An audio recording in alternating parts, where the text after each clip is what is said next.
ಎಲ್ಲರಿಗೂ ನಮಸ್ಕಾರ ಸ್ನೇಹಿತರೆ. ಯಾರೋ ಮಾಡಿದ್ದ ತಪ್ಪಿಗೆ ನೀವು ಶಿಕ್ಷೆ ಅನುಭವಿಸುವುದು, ನಂಬಿದವರೇ ನಿಮ್ಮನ್ನ ಪಾತಾಳಕ್ಕೆ ತಳ್ಳುವುದು, ಎಷ್ಟೇ ಒಳ್ಳೆಯವರಾಗಿದ್ದರೂ ಕೊನೆಗೆ ದಡ್ಡ ಎಂದು ಕರೆಸಿಕೊಳ್ಳುವುದು, ಇದೇನಾ ಮೀನರಾಶಿಯವರ ಹಣೆಬರಹ? ಹಗಲು ರಾತ್ರಿ ನನ್ನ ಜೀವನದಲ್ಲಿ ಏನು ನಡೆಯುತ್ತಿದೆ? ನಾನು ಯಾವ ತಪ್ಪು ಮಾಡಿದೆ? ನಾನು ಜನರಿಗೆ ಸಹಾಯ ಮಾಡಿದ್ದೇ ತಪ್ಪ? ನನಗೆ ಯಾಕೆ ಹೀಗಾಗುತ್ತಿದೆ? ಕಷ್ಟ ಎಂದು ಬಂದವರಿಗೆಲ್ಲ ನನ್ನ ಕೈಲಾದಷ್ಟು ಸಹಾಯ ಮಾಡಿದೆ. ಆದರೆ ಸಹಾಯ ಮಾಡಿದವರೇ, ಸಹಾಯ ಪಡೆದವರೇ ಈಗ ನನ್ನನ್ನು ದೂರುತ್ತಿದ್ದಾರೆ ಎಂದು ಎಂದಾದರೂ ನಿಮಗೆ ಅನಿಸಿದೆಯಾ? ಹೌದು, ಆತ್ಮೀಯ ಮೀನರಾಶಿಯವರೇ, ನೀವು ಸಾಕ್ಷಾತ್ ದೇವತಾ ಮನುಷ್ಯರು. ಗುರುಗ್ರಹದ ಆಶೀರ್ವಾದ ಪಡೆದ ನೀವು ಈ ರಾಶಿಚಕ್ರದ ಅಂತಿಮ ರಾಶಿ. ಅಂದರೆ ಉಳಿದ 11 ರಾಶಿಗಳ ಜ್ಞಾನ ಮತ್ತು ಅನುಭವ ನಿಮ್ಮ ಒಬ್ಬರಲ್ಲೇ ಇದೆ. ನಿಮ್ಮದು ಕಲ್ಮಶವಿಲ್ಲದ ಹಾಲಿನಂತಹ ಮನಸ್ಸು. ದಾರಿಯಲ್ಲಿ ಹೋಗುವವರ ನೋವಿಗೂ ಕಣ್ಣೀರು ಹಾಕುವ ಕರುಣಾಮಯಿಗಳು ನೀವು. ಕಲೆ, ಸಾಹಿತ್ಯ ಮತ್ತು ದೈವ ಭಕ್ತಿಯಲ್ಲಿ ನಿಮಗೆ ಸಾಟಿ ಇಲ್ಲ.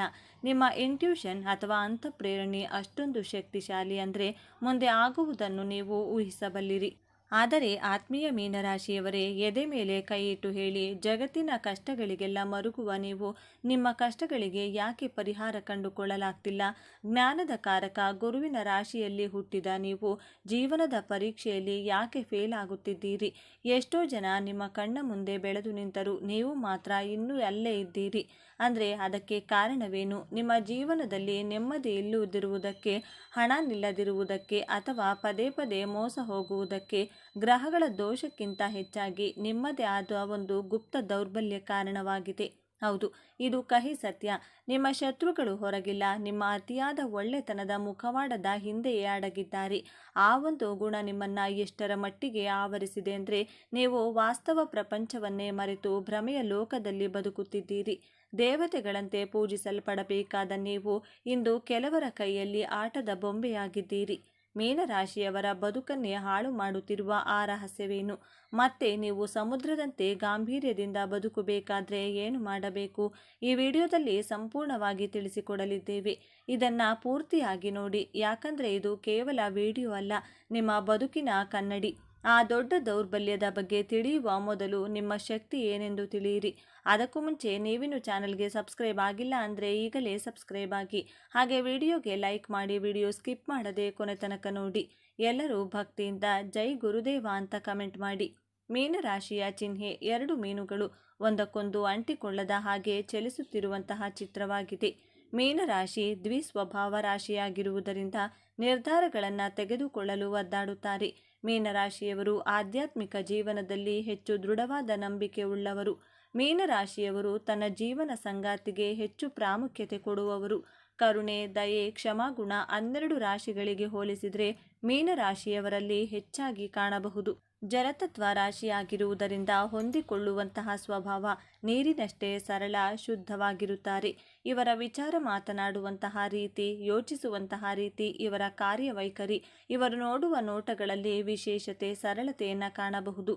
ಎಷ್ಟೇ ಕಷ್ಟಕರವಾದಂತಹ, ಕ್ಲಿಷ್ಟಕರವಾದಂತಹ ಕೆಲಸವನ್ನು ಕೊಟ್ಟರೂ ಕ್ಷಣ ಮಾತ್ರದಲ್ಲಿಯೇ ಅತಿ ಸುಲಭವಾಗಿ ಮಾಡಿ ಮುಗಿಸುತ್ತಾರೆ. ಮೀನರಾಶಿಯವರೇ, ನೀವು ನೀರಿನ ತತ್ವದವರು. ನೀರು ಹೇಗೆ ಯಾವ ಪಾತ್ರೆಗೆ ಹಾಕಿದರೂ ಅದರ ಆಕಾರ ಪಡೆಯುತ್ತದೆಯೋ ಹಾಗೆ ನೀವು ಎಲ್ಲರೊಂದಿಗೂ ಹೊಂದಿಕೊಳ್ಳುತ್ತೀರಿ. ಮೊದಲನೆಯದಾಗಿ ನಿಮ್ಮ ಅದ್ಭುತವಾದ ಕಲ್ಪನಾ ಶಕ್ತಿ. ಬೇರೆ ರಾಶಿಯವರಿಗೆ ಕಾಣದ ಸುಂದರ ಜಗತ್ತು ನಿಮ್ಮ ಕಣ್ಣಿಗೆ ಕಾಣುತ್ತದೆ. ಎರಡನೆಯದಾಗಿ ನಿಮ್ಮ ಕ್ಷಮಾಗುಣ. ನಿಮಗೆ ಎಷ್ಟೇ ದ್ರೋಹ ಮಾಡಿದವರನ್ನು ನೀವು ಕ್ಷಮಿಸಿ ಬಿಡುತ್ತೀರಿ. ದ್ವೇಷ ಸಾಧಿಸುವುದು ನಿಮ್ಮ ಜಾಯಮಾನದಲ್ಲೇ ಇಲ್ಲ. ಮೂರನೆಯದಾಗಿ ನಿಮ್ಮ ತ್ಯಾಗ ಮನೋಭಾವ. ಪ್ರೀತಿಗಾಗಿ, ಕುಟುಂಬಕ್ಕಾಗಿ ನೀವು ನಿಮ್ಮ ಸರ್ವಸ್ವವನ್ನು ತ್ಯಾಗ ಮಾಡಲು ಸಿದ್ಧರಿರುತ್ತೀರಿ. ಇಷ್ಟೆಲ್ಲ ದೈವಿಕ ಗುಣಗಳಿದ್ದರೂ ನೀವು ಯಾಕೆ ಸೋಲುತ್ತಿದ್ದೀರಿ? ನಿಮ್ಮ ಈ ಗುಣಗಳೇ ನಿಮಗೆ ಉರುಳಾಗಿದ್ದು ಹೇಗೆ? ಬನ್ನಿ, ಕಟು ಸತ್ಯವನ್ನ ಎದುರಿಸೋಣ. ಮೀನರಾಶಿಯವರೇ, ನಿಮ್ಮನ್ನ ಯುದ್ಧ ಮಾಡಿ ಯಾರೂ ಸೋಲಿಸಬೇಕಿಲ್ಲ. ನಿಮ್ಮನ್ನ ಮುಳುಗಿಸುತ್ತಿರುವುದು ನಿಮ್ಮ ಆ ಒಂದು ಗುಣ. ಅದೇ ಅತಿಯಾದ ಭಾವುಕತೆ ಮತ್ತು ವಾಸ್ತವ ಪ್ರಜ್ಞೆ ಇಲ್ಲದ ಕುರುಡು ನಂಬಿಕೆ. ಇದು ಕೇಳಲು ಸಾಧಾರಣ ಎನಿಸಬಹುದು, ಆದರೆ ಇದೇ ನಿಮ್ಮ ಬದುಕಿನ ಕನಸಿನಿಗೆ ನಷ್ಟ. ಮೀನರಾಶಿಯವರು ಬುದ್ಧಿಯಿಂದ ಯೋಚಿಸುವುದಕ್ಕಿಂತ ಹೆಚ್ಚಾಗಿ ಹೃದಯದಿಂದ ಯೋಚಿಸುತ್ತಾರೆ. ಯಾರಾದರೂ ಬಂದು ಕಣ್ಣೀರು ಹಾಕಿದ್ರೆ ಸಾಕು, ಅವರ ಹಿನ್ನೆಲೆ ನೋಡದೆ, ಅವರು ಒಳ್ಳೆಯವರೇ ಕೆಟ್ಟವರೇ ಎಂದು ಪರೀಕ್ಷಿಸದೆ ನಿಮ್ಮ ಪ್ರಾಣವನ್ನೇ ಒತ್ತೆ ಇಟ್ಟು ಅವರಿಗೆ ಸಹಾಯ ಮಾಡುತ್ತೀರಿ. ಅವರು ಸುಳ್ಳು ಹೇಳುತ್ತಿದ್ದಾರೆ ಅಂತ ನಿಮ್ಮ ಒಳಗಿನ ಧ್ವನಿ ನಿಮಗೆ ಎಚ್ಚರಿಕೆ ಕೊಡುತ್ತಿದ್ದರೂ ನೀವು ಅದನ್ನು ನಿರ್ಲಕ್ಷಿಸಿ ಪಾಪ ಅವರು ಬದಲಾಗಬಹುದು ಎಂದು ನಂಬುತ್ತೀರಿ. ವಾಸ್ತವ ಪ್ರಪಂಚ ತುಂಬ ಕ್ರೂರಿಯಾಗಿದೆ ಅನ್ನೋದು ನಿಮಗೆ ಗೊತ್ತಿದ್ದರೂ ನೀವು ಒಂದು ಕನಸಿನ ಲೋಕದಲ್ಲಿ ಬದುಕಲು ಇಷ್ಟಪಡುತ್ತೀರಿ. ಕಷ್ಟಗಳು ಬಂದಾಗ ಅದನ್ನು ಎದುರಿಸುವ ಬದಲು ಅದರಿಂದ ಓಡಿ ಹೋಗಲು ಅಥವಾ ನಿದ್ದೆ, ವ್ಯಸನ ಅಥವಾ ಒಂಟಿತನಕ್ಕೆ ಶರಣಾಗಲು ನೋಡುತ್ತೀರಿ. ಈ ಅತಿಯಾದ ಭಾವುಕತೆ ಮತ್ತು ಪಲಾಯನವಾದ ನಿಮ್ಮ ಜೀವನದ ಮೇಲೆ ಬೀರುತ್ತಿರುವ 3 ಭಯಂಕರ ಪರಿಣಾಮಗಳನ್ನು ಗಮನಿಸಿ. ಮೊದಲನೆಯದಾಗಿ ಭಾವನಾತ್ಮಕ ಶೋಷಣೆ. ಜನರು ನಿಮ್ಮನ್ನು ಕೇವಲ ಬಳಸಿಕೊಳ್ಳಲು ಹತ್ತಿರ ಬರುತ್ತಾರೆ. ಮೀನರಾಶಿಯವರು ಬೇಗ ಕರಗುತ್ತಾರೆ ಅಂತ ಎಲ್ಲರಿಗೂ ಗೊತ್ತು. ನಿಮ್ಮ ಹತ್ತಿರ ಬಂದು ನಾಟಕವಾಡಿ ನಿಮ್ಮ ಹಣವನ್ನು, ಪ್ರೀತಿಯನ್ನು ದೋಚಿಕೊಂಡು ಹೋಗುತ್ತಾರೆ. ನೀವು ಮೋಸ ಹೋದ ನಂತರವೂ ಅವರೇನು ಮಾಡ್ತಾರೆ? ಪಾಪ ಪರಿಸ್ಥಿತಿ ಹಾಗಿತ್ತು ಅಂತ ಅವರಿಗೆ ಸಪೋರ್ಟ್ ಮಾಡ್ತೀರಿ. ಇದು ನಿಮ್ಮನ್ನು ನೀವು ಪಾತಾಳಕ್ಕೆ ತಳ್ಳಿಕೊಂಡಂತೆ ಅಲ್ಲವೇ? ಎರಡನೆಯದಾಗಿ ಆರ್ಥಿಕ ಅಸ್ಥಿರತೆ. ಮೀನರಾಶಿಯವರಿಗೆ ಹಣ ಸಂಪಾದಿಸುವ ಅದ್ಭುತ ಐಡಿಯಾಗಳಿವೆ, ಆದರೆ ಹಣ ಉಳಿಸುವ ಬುದ್ಧಿ ಇಲ್ಲ. ಯಾರೋ ಕಷ್ಟ ಅಂದ್ರು ಅಂತ ಸಾಲ ಕೊಡ್ತೀರಿ ಅಥವಾ ಬೇರೆಯವರ ಸಾಲಕ್ಕೆ ನೀವು ಶ್ಯೂರಿಟಿ ಹಾಕ್ತೀರಿ. ಕೊಟ್ಟ ಹಣ ವಾಪಸ್ ಕೇಳಲು ನಿಮಗೆ ಮುಜುಗರ. ಹೀಗಾಗಿ ದುಡಿದು ಬೇರೆಯವರ ಪಾಲಾಗುತ್ತದೆಯೇ ಹೊರತು ನಿಮ್ಮ ಜೇಬಿನಲ್ಲಿ ಬಿಡಿಗಾಸು ಉಳಿಯಲ್ಲ. ಮೂರನೆಯದಾಗಿ ಅವಕಾಶಗಳ ನಾಶ. ಮತ್ತೊಂದು ಸೋಮಾರಿತನ. ಮೀನರಾಶಿಯವರು ಕನಸು ಕಾಣುವುದರಲ್ಲಿ ಎತ್ತಿದ ಕೈ. ನಾನು ಹಾಗೆ ಮಾಡ್ತೀನಿ, ಹೀಗೆ ಮಾಡ್ತೀನಿ ಅಂತ ಮನಸ್ಸಲ್ಲೇ ಅರಮನೆ ಕಟ್ಟಿತೀರಿ. ಆದರೆ ಅದನ್ನು ಕಾರ್ಯರೂಪಕ್ಕೆ ತರುವಾಗ ಆಲಸ್ಯ ಮಾಡುತ್ತೀರಿ. ಅಥವಾ ಚಿಕ್ಕದೊಂದು ಸಮಸ್ಯೆ ಬಂದರೂ ಎದೆಗುಂದಿ ಕೂತು ಬಿಡುತ್ತೀರಿ. ನಿಮ್ಮ ಕಲ್ಪನಾ ಲೋಕದಿಂದ ಹೊರಬಂದು ಕೆಲಸ ಮಾಡಲು ನಿಮಗೆ ಮನಸ್ಸಾಗುವುದಿಲ್ಲ. ಇದರಿಂದ ಎಷ್ಟೋ ಅದ್ಭುತ ಪ್ರತಿಭೆ ಇದ್ದರೂ ನೀವು ಮೂಲೆ ಗುಂಪಾಗಿದ್ದೀರಿ. ಮೀನರಾಶಿಯವರೇ, ಸಾಕು ಈ ಮುಗ್ಧತೆ. ಜಗತ್ತು ನೀವು ಅಂದುಕೊಂಡಷ್ಟು ಒಳ್ಳೆಯದಲ್ಲ. ನೀವು ಬದುಕಬೇಕು, ಗೆಲ್ಲಬೇಕು ಅಂದರೆ ಈಗಲೇ ಈ 3 ಕಠಿಣ ಬದಲಾವಣೆಗಳನ್ನು ಮಾಡಿಕೊಳ್ಳಿ. ಮೊದಲನೆಯದಾಗಿ ವ್ಯಾವಹಾರಿಕವಾಗಿರುವುದನ್ನು ಕಲಿಯಿರಿ. ಇನ್ಮುಂದೆ ಹೃದಯದಿಂದ ನಿರ್ಧಾರ ತೆಗೆದುಕೊಳ್ಳುವುದನ್ನು ನಿಲ್ಲಿಸಿ. ಯಾರೇ ಬಂದು ಏನೇ ಹೇಳಲಿ ಅದರಲ್ಲಿ ಸತ್ಯ ಎಷ್ಟಿದೆ ಅಂತ ಕಣ್ಣಾರೆ ನೋಡಿ. ಬುದ್ಧಿಯಿಂದ ಆಲೋಚಿಸಿ. ಕಣ್ಣೀರಿಗೆ ಕರಗಬೇಡಿ. ನೆನಪಿಡಿ, ಎಲ್ಲರನ್ನೂ ಉದ್ಧಾರ ಮಾಡಲು ನೀವು ದೇವರಲ್ಲ. ಮೊದಲು ನಿಮ್ಮ ಏಳಿಗೆಯನ್ನು ನೋಡಿಕೊಳ್ಳಿ. ಎರಡನೆಯದಾಗಿ ಗಡಿಗಳನ್ನು ಹಾಕಿಕೊಳ್ಳಿ. ನಿಮ್ಮ ಹಾಗೂ ಬೇರೆಯವರ ನಡುವೆ ಒಂದು ಲಕ್ಷ್ಮಣ ರೇಖೆ ಇರಲಿ. ನಿಮ್ಮ ವೈಯಕ್ತಿಕ ವಿಚಾರಗಳನ್ನು, ನಿಮ್ಮ ದೌರ್ಬಲ್ಯಗಳನ್ನು ಯಾರ ಮುಂದೆಯೂ ಹೇಳಿಕೊಳ್ಳಬೇಡಿ. ನನ್ನ ಜೀವನಕ್ಕೆ ಇವರ ಅಗತ್ಯ ಇದೆಯಾ ಅಂತ ಪ್ರಶ್ನೆ ಮಾಡಿ. ಯಾರು ನಿಮ್ಮ ನೆಮ್ಮದಿ ಹಾಳು ಮಾಡುತ್ತಾರೋ ಅವರು ಎಷ್ಟೇ ಹತ್ತಿರದವರಾದರೂ ಅವರನ್ನು ದೂರ ಇಡಿ. ವಿಷ ಕುಡಿಯೋದು ತ್ಯಾಗ ಅಲ್ಲ, ಅದು ದಡ್ಡತನ. ಮೂರನೆಯದಾಗಿ ಕನಸಿನಿಂದ ಎದ್ದು ಓಡಲು ಶುರು ಮಾಡಿ. ಕಲ್ಪನೆ ಮಾಡಿಕೊಂಡಿದ್ದು ಸಾಕು, ಅದನ್ನು ರಿಯಾಲಿಟಿ ಮಾಡಲು ಇಳಿಯಿರಿ. ಸಣ್ಣ ಪುಟ್ಟ ಸೋಲುಗಳಿಗೆ ಹೆದರಿ ಹಿಂದಕ್ಕೆ ಓಡಬೇಡಿ. ಸಮಸ್ಯೆಗಳಿಂದ ತಪ್ಪಿಸಿಕೊಳ್ಳುವುದು ಮೀನರಾಶಿಯ ಲಕ್ಷಣವಾಗಬಾರದು. ಸಮಸ್ಯೆಗಳ ಅಲೆಗಳನ್ನು ಸೀಳಿ ಈಜುವುದೇ ನಿಜವಾದ ಮೀನರಾಶಿಯ ತಾಕತ್ತು. ಇಂದಿನ ಕೆಲಸವನ್ನು ಹಿಂದೆ ಮಾಡಿ. ಮೀನರಾಶಿಯವರೇ, ಸಮುದ್ರದ ಆಳದಲ್ಲಿ ಮುತ್ತು ರತ್ನಗಳು ಸಿಗುತ್ತವೆ. ನಿಮ್ಮ ಮನಸ್ಸು ಕೂಡ ಅಷ್ಟೇ ಆಳವಾಗಿದೆ. ನೀವು ಅಂದುಕೊಂಡ್ರೆ ಜಗತ್ತನ್ನೇ ಗೆಲ್ಲುವ ಶಕ್ತಿ, ಜ್ಞಾನ ನಿಮ್ಮಲ್ಲಿದೆ. ಆದರೆ ನೀವು ಎಚ್ಚೆತ್ತುಕೊಳ್ಳಬೇಕು ಅಷ್ಟೇ. ನಿಮ್ಮ ದಯೆ, ಕರುಣೆ ದೌರ್ಬಲ್ಯವಾಗದಿರಲಿ, ಅದು ನಿಮ್ಮ ಶಕ್ತಿಯಾಗಲಿ. ಯಾರು ನಿಮ್ಮನ್ನು ಹುಚ್ಚರು, ದಡ್ಡರು ಎಂದು ಕರೆದರೂ ಅವರೇ ನಾಳೆ ನಿಮ್ಮ ಕಾಲ ಬುಡಕ್ಕೆ ಬಂದು ಸಲಹೆ ಕೇಳುವಂತೆ ನೀವು ಬೆಳೆಯಬೇಕು. ಆ ಸಾಮರ್ಥ್ಯ ಗುರುವಿನ ಅನುಗ್ರಹದಿಂದ ನಿಮಗೆ ಸಿಕ್ಕಿದೆ. ಎದ್ದೇಳಿ, ವಾಸ್ತವವನ್ನು ಎದುರಿಸಿ, ಗೆದ್ದು ತೋರಿಸಿ. ಸ್ನೇಹಿತರೆ, ಈ ಮಾತುಗಳು ನಿಮ್ಮ ಹೃದಯಕ್ಕೆ ತಾಗಿದ್ರೆ, ನಿಮ್ಮ ಜೀವನದಲ್ಲಿ ನಡೆದ ಘಟನೆಗಳೇ ಆಗಿದ್ರೆ ದಯವಿಟ್ಟು ಈ ವಿಡಿಯೋಗೆ ಒಂದು ಲೈಕ್ ಮಾಡಿ. ಇದು ನಮಗೆ ದೊಡ್ಡ ಪ್ರೋತ್ಸಾಹ ನೀಡುತ್ತದೆ. ಮತ್ತು ಮೀನರಾಶಿಯವರೇ, ನಿಮ್ಮಂತೆಯೇ ಕಷ್ಟಪಡುತ್ತಿರುವ ನಿಮ್ಮ ಸ್ನೇಹಿತರು ಮತ್ತು ಸಂಬಂಧಿಕರಿಗೆ ಈ ವಿಡಿಯೋವನ್ನು ಶೇರ್ ಮಾಡಿ. ಅವರಿಗೂ ಒಂದು ಹೊಸ ದಾರಿ ಸಿಗಲಿ. ಜ್ಯೋತಿಷ್ಯದ ಜೊತೆಗೆ ಜೀವನದ ಪಾಠವನ್ನು ಕಲಿಯಲಿ. ನಿಮ್ಮ ಬದುಕಿನ ರಹಸ್ಯಗಳನ್ನು ಪ್ರತಿದಿನ ತಿಳಿದುಕೊಳ್ಳಲು ಈಗಲೇ ನಮ್ಮ ಚಾನೆಲ್ನ ಸಬ್ಸ್ಕ್ರೈಬ್ ಮಾಡಿ. ಮರೆಯದೆ ಬೆಲ್ ಐಕಾನ್ ಒತ್ತಿ. ನಿಮ್ಮ ಜೀವನದಲ್ಲಿ ನೀವು ನಂಬಿ ಮೋಸ ಹೋದ ಘಟನೆ ಇದೆಯಾ? ಕಮೆಂಟ್ ಮಾಡಿ ತಿಳಿಸಿ. ನಿಮ್ಮ ಗೆಲುವೇ ನಮ್ಮ ಗುರಿ.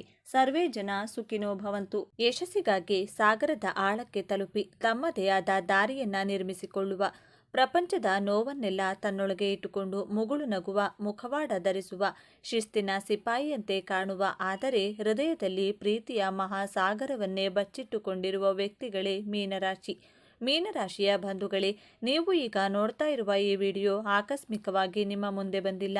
ನಿಮ್ಮ ಜೀವನದ ಅತ್ಯಂತ ನಿರ್ಣಾಯಕ ಘಟ್ಟದಲ್ಲಿ ನಿಂತಿರುವ ನಿಮಗೆ ನಿಮ್ಮ ಇಷ್ಟ ದೇವರು ಅಥವಾ ನಿಮ್ಮ ಗುರುದೇವರು ಒಂದು ಪ್ರಮುಖ ಸಂದೇಶವನ್ನು ನೀಡಲು ಬಯಸಿದ್ದಾರೆ. ದೈವ ಬಲವಿರುವಂತಹ ಗುರು ಹಾಗೂ ಶುಕ್ರ ಗ್ರಹದ ಆಶೀರ್ವಾದವಿರುವಂತಹ ಜೀವನದಲ್ಲಿ ಎಂತಹ ಧರ್ಮ ಸಂಕಷ್ಟಗಳು ಕಷ್ಟಗಳು ಬಂದು ಅದನ್ನೆಲ್ಲ ತಾಳ್ಮೆಯಿಂದ ಜಯಿಸುವಂತಹ ಬ್ಯೂಟಿಫುಲ್ ಮೀನರಾಶಿ. ಸ್ನೇಹಿತರೆ, ನಿಮ್ಮ ಜೀವನದಲ್ಲಿ ಜಯ ಗಳಿಸಲು ಯಾವ 5 ಪ್ರತಿಜ್ಞೆಗಳನ್ನು ಕೈಗೊಳ್ಳಬೇಕು ಎಂಬಂಥ ಸೂಪರ್ ಇಂಟ್ರೆಸ್ಟಿಂಗ್ ವಿಚಾರಗಳನ್ನು ಈ ವಿಡಿಯೋದಲ್ಲಿ ತಿಳಿಸಿಕೊಡಲಿದ್ದೇನೆ. ಅದಕ್ಕೂ ಮುನ್ನ ನೀವಿನ್ನು ಚಾನಲ್ಗೆ ಸಬ್ಸ್ಕ್ರೈಬ್ ಆಗಿಲ್ಲ ಅಂದರೆ ಈಗಲೇ ಸಬ್ಸ್ಕ್ರೈಬ್ ಆಗಿ, ಹಾಗೆ ವಿಡಿಯೋಗೆ ಲೈಕ್ ಮಾಡಿ, ವಿಡಿಯೋ ಸ್ಕಿಪ್ ಮಾಡದೆ ಕೊನೆ ತನಕ ನೋಡಿ. ಎಲ್ಲರೂ ಭಕ್ತಿಯಿಂದ ಓಂ ನಮಃ ಶಿವಾಯ ಅಂತ ಕಮೆಂಟ್ ಮಾಡಿ. ಒಬ್ಬರು ಶಿಲ್ಪಿಯನ್ನ ಕೇಳಿದರಂತೆ, ನೀವು ಹೇಗೆ ಅಷ್ಟು ಸುಂದರವಾದಂತಹ ಶಿಲೆಗಳನ್ನು ಕೆತ್ತುತ್ತೀರಾ ಅಂತ. ಆಗ ಆ ಶಿಲ್ಪಿ ಹೇಳಿದರಂತೆ, ನಾನೇನು ಕೆತ್ತುವುದು, ಆ ಸೌಂದರ್ಯ ಆ ಕಲ್ಲಿನಲ್ಲೇ ಇರುತ್ತದೆ. ಅದರಲ್ಲಿ ಬೇಡದೇ ಇರುವುದನ್ನು ಮಾತ್ರ ನಾನು ಕೆತ್ತು ಆ ಕಲ್ಲಿಗೆ ಸುಂದರವಾದಂತಹ ಆಕಾರವನ್ನು ಕೊಡ್ತೇನೆ ಅಂತ ಹೇಳಿದ್ರಂತೆ. ಹಾಗೆಯೇ ಮೀನರಾಶಿಯವರಲ್ಲಿಯೇ ಸಂತೋಷ ಸೌಂದರ್ಯ ಅಡಗಿರುತ್ತದೆ. ದೇವರು ಕೆಲವು ಕಷ್ಟಗಳನ್ನು ಪರೀಕ್ಷೆಗಳನ್ನು ಕೊಟ್ಟು ನಿಮ್ಮಲ್ಲಿರುವಂತಹ ಬೇಡದೇ ಇರುವಂತಹ ಅನಾವಶ್ಯಕ ವಿಚಾರಗಳನ್ನು ಕಿತ್ತು ಬಿಸಾಕಬೇಕು ಅಂತ ಹಾಗೆ ಮಾಡ್ತಾರೆ. ಸಂತೋಷ ನಮ್ಮಲ್ಲಿಯೇ ಇರುತ್ತದೆ. ಯಾವ ವಿಚಾರಗಳನ್ನು ನಿಮ್ಮ ಜೀವನದಿಂದ ದೂರ ಮಾಡಿದರೆ ನೀವು ಸಂತೋಷವಾಗಿರಬಹುದು ಹಾಗೂ ಜೀವನದಲ್ಲಿ ಯಶಸ್ಸಿನ ಪತಾಕೆಯನ್ನು ಆರಿಸಬಹುದು ಅಂತ ನೋಡೋಣ. ಮೀನರಾಶಿಯವರಿಗೆ ದೇವರು ಕಷ್ಟ ಕೊಡುತ್ತಿದ್ದಾರೆಂದರೆ ನಿಮ್ಮನ್ನು ಮತ್ತಷ್ಟು ಗಟ್ಟಿಗೊಳಿಸಲು, ಆ ಕಷ್ಟಗಳನ್ನು ಎದುರಿಸುವಷ್ಟು ಬಲಗೊಳಿಸುತ್ತಾರೆ ಅಂತ ತಿಳ್ಕೊಳ್ಳಿ. ಕಷ್ಟ ಬಂದಾಗ ಕುಗ್ಗದೆ ಧೈರ್ಯವಾಗಿರಬೇಕಾಗುತ್ತದೆ. ಮೀನರಾಶಿಯವರು ಜೀವನದಲ್ಲಿ ಯಶಸ್ಸನ್ನು ಪಡೆಯಲು ಬೇಕಾದಂಥ ಮೊದಲನೆಯ ಪ್ರತಿಜ್ಞೆ ಸೆಲ್ಫ್ ಡೌಟನ್ನು ಬಿಡಬೇಕಾಗುತ್ತದೆ. ನನ್ನ ಸಾಮರ್ಥ್ಯವನ್ನು ನಾನು ನಂಬುತ್ತೇನೆ ಎಂಬಂತಹ ಪ್ರತಿಜ್ಞೆಯನ್ನು ಮಾಡಿ. ಮೀನರಾಶಿಯು ಗುರುಗ್ರಹದ ಅಧಿಪತ್ಯವಿರುವಂತಹ ಜ್ಞಾನವಂತ ಸೌಂದರ್ಯವಂತ ರಾಶಿ. ಮೀನರಾಶಿಯಲ್ಲಿ ಜ್ಞಾನಕಾರಕ ಗುರುಗ್ರಹ, ಸೌಂದರ್ಯಕಾರಕ ಶುಕ್ರಗ್ರಹ ಉಚ್ಚತ್ವವನ್ನು ಪಡೆಯುವಂತಹ ರಾಶಿ. ಆದರೆ ಬುಧಗ್ರಹ ನೀಚವಾಗುವಂತಹ ರಾಶಿಯಾಗಿರುವುದರಿಂದ ಕೆಲವು ತೀರ್ಮಾನ ತೆಗೆದುಕೊಳ್ಳಲು ಸ್ವಲ್ಪ ಒದ್ದಾಟ ಮಾಡ್ತೀರಾ. ಆದ್ದರಿಂದ ನಿಮ್ಮ ಸಾಮರ್ಥ್ಯದ ಮೇಲೆ ನಂಬಿಕೆಯನ್ನು ಇಡಬೇಕಾಗುತ್ತದೆ. ಸೆಲ್ಫ್ ಡೌಟನ್ನು ಬಿಡಬೇಕಾಗುತ್ತದೆ. ನನ್ನ ಕೈಯಲ್ಲಿ ಈ ಕೆಲಸ ಮಾಡಲು ಸಾಧ್ಯನಾ ಎಂಬಂಥ ಸೆಲ್ಫ್ ಡೌಟನ್ನು, ಆ ಮನಸ್ಥಿತಿಯಿಂದ ಹೊರಗಡೆ ಬನ್ನಿ. ನಿಮ್ಮ ಮೇಲೆ ನೀವು ನಂಬಿಕೆ ಇಡಿ. ಮೀನರಾಶಿಯವರಿಗೆ ಕಲಾ ಸರಸ್ವತಿಯ ಸಂಪೂರ್ಣ ಆಶೀರ್ವಾದವಿರುತ್ತದೆ. ಭಯಪಡದೆ ನಿಮ್ಮಲ್ಲಿರುವಂತಹ ಕೌಶಲ್ಯಗಳನ್ನು ಸಾಮರ್ಥ್ಯಗಳನ್ನು ಬಳಸಿಕೊಂಡು ನಿಮ್ಮ ಜೀವನದಲ್ಲಿ ಯಶಸ್ಸನ್ನು ಖಂಡಿತವಾಗಿಯೂ ಪಡೆಯುತ್ತೇನೆ ಎಂಬಂತಹ ಸಂಕಲ್ಪವನ್ನು ಮಾಡಿ. ಮೀನರಾಶಿಯವರು ಕೈಗೊಳ್ಳಬೇಕಾದಂಥ 2ನೇ ಪ್ರತಿಜ್ಞೆ, ನಾನು ಕಲ್ಪನಾ ಲೋಕದಲ್ಲಿ ವಿಹರಿಸದೆ ಪ್ರಾಕ್ಟಿಕಲ್ ಆಗಿ ಯೋಚನೆಯನ್ನು ಮಾಡುತ್ತೇನೆ, ಪ್ರಾಕ್ಟಿಕಲ್ ಆಗಿ ಡಿಸಿಷನನ್ನು ತೆಗೆದುಕೊಳ್ತೇನೆ ಎಂಬಂಥ ನಿರ್ಧಾರವನ್ನು ಮಾಡಿ. ಮೀನರಾಶಿ ಜಲತತ್ವ ರಾಶಿಯಾಗಿರುವುದರಿಂದ ನೀವು ತುಂಬ ಭಾವನಾತ್ಮಕ ಕಲ್ಪನಾತ್ಮಕ ಜೀವಿಗಳು. ತುಂಬ ಎಮೋಷ್ನಲ್ ಆಗಿರುತ್ತೀರಾ, ತುಂಬ ಸೆನ್ಸಿಟಿವ್ ಆಗಿರುತ್ತೀರಾ. ನಿಮ್ಮ ಈ ಗುಣಗಳು ನಿಮ್ಮ ಸ್ನೇಹಿತರು ಸಂಬಂಧಿಕರು ಮಿಸ್ಯೂಸ್ ಮಾಡಿಕೊಂಡು ನಿಮಗೆ ದುಃಖವನ್ನು ಕೊಡುತ್ತಾರೆ. ಆದ್ದರಿಂದ ಅಯ್ಯೋ ಪಾಪ ಅನ್ನುವಂತಹ ಕರುಣೆಯ ಗುಣವನ್ನು ಸ್ವಲ್ಪ ಕಡಿಮೆ ಮಾಡಿಕೊಂಡು ಪ್ರಾಕ್ಟಿಕಲ್ ಆಗಿ ಕ್ಯಾಲ್ಕುಲೇಟಿವ್ ಆಗಿ ಇರಬೇಕಾಗುತ್ತದೆ. ಬೇರೆಯವರು ದುಃಖದಲ್ಲಿದ್ದರೆ ಅವರ ದುಃಖವನ್ನು ನಿಮ್ಮ ದುಃಖ ಅಂತ ಭಾವಿಸುತ್ತೀರಾ.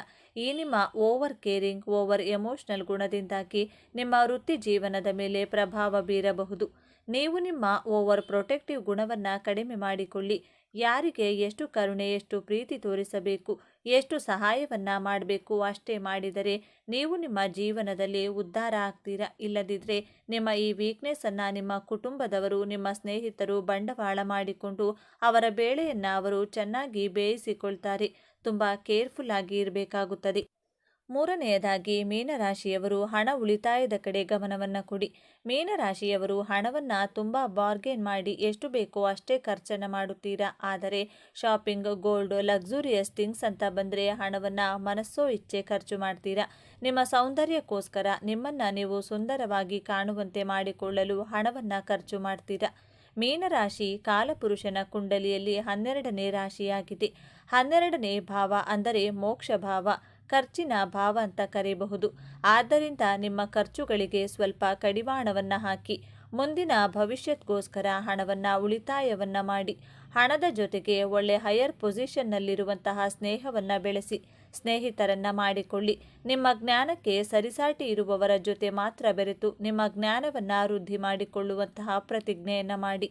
ನಾಲ್ಕನೆಯದಾಗಿ ಮೀನರಾಶಿಯವರು ಘಟಿಸಿ ಹೋದಂತಹ ಘಟನೆಗಳಿಗೆ ಅಂಟಿಕೊಂಡಿರದೆ ಅದನ್ನು ಮರೆತು ಮುಂದೆ ಹೋಗುತ್ತಿರಬೇಕು.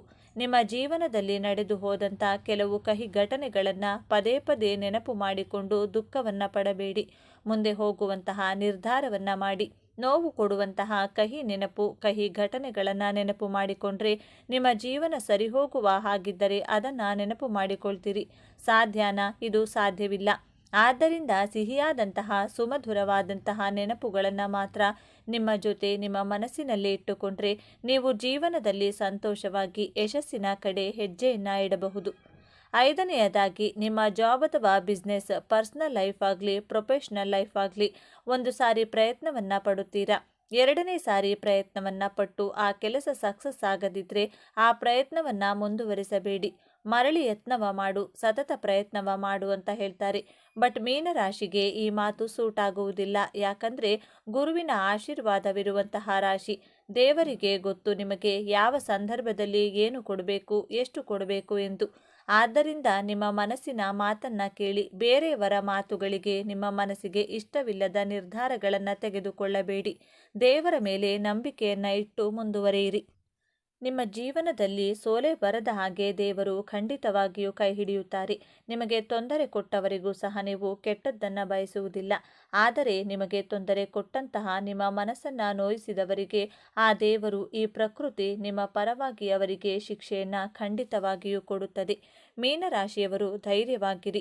ನಿಮ್ಮ ಸಾಮರ್ಥ್ಯ, ನಿಮ್ಮ ಜ್ಞಾನದ ಮೇಲೆ ನಂಬಿಕೆಯನ್ನು ಇಡಿ. ದೇವರ ಮೇಲೆ, ಧರ್ಮದ ದಾರಿಯಲ್ಲಿ ನಡೆದರೆ ನಿಮ್ಮ ಜೀವನದಲ್ಲಿ ಸೋಲು ಅನ್ನುವ ಶಬ್ದಕ್ಕೆ ಜಾಗವೇ ಇರುವುದಿಲ್ಲ. ನಿಮ್ಮ ಮುಂದೆ ಒಂದು ಅತ್ಯಂತ ಕಷ್ಟಕರವಾದ ಸವಾಲು ಕೂಡ ಎದುರಾಗುತ್ತದೆ.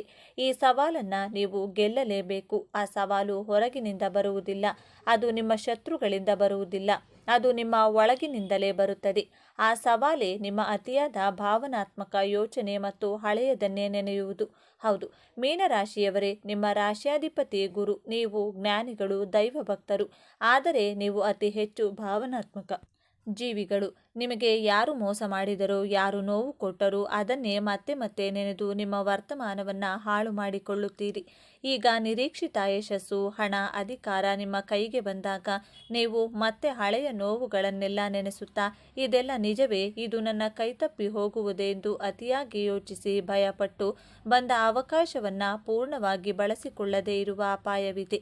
ಯಶಸ್ಸನ್ನು ಪಡೆಯುವುದು ಎಷ್ಟು ಮುಖ್ಯವೋ ಅದನ್ನು ಧೈರ್ಯದಿಂದ, ಸಂತೋಷದಿಂದ ಅನುಭವಿಸುವುದು ಅದಕ್ಕಿಂತಲೂ ಮುಖ್ಯ. ಹಾಗಾದರೆ ಈ ದೊಡ್ಡ ಸಮಸ್ಯೆಯಿಂದ ಪಾರಾಗುವುದು ಹೇಗೆ? ಈ ಯಶಸ್ಸನ್ನು ಶಾಶ್ವತವಾಗಿ ಉಳಿಸಿಕೊಳ್ಳುವುದು ಹೇಗೆ? ಪರಿಹಾರ ತುಂಬಾ ಸರಳವಾಗಿದೆ. ಆದರೆ ಇದನ್ನು ನೀವು ಅತ್ಯಂತ ಶ್ರದ್ಧೆಯಿಂದ ಪಾಲಿಸಬೇಕು.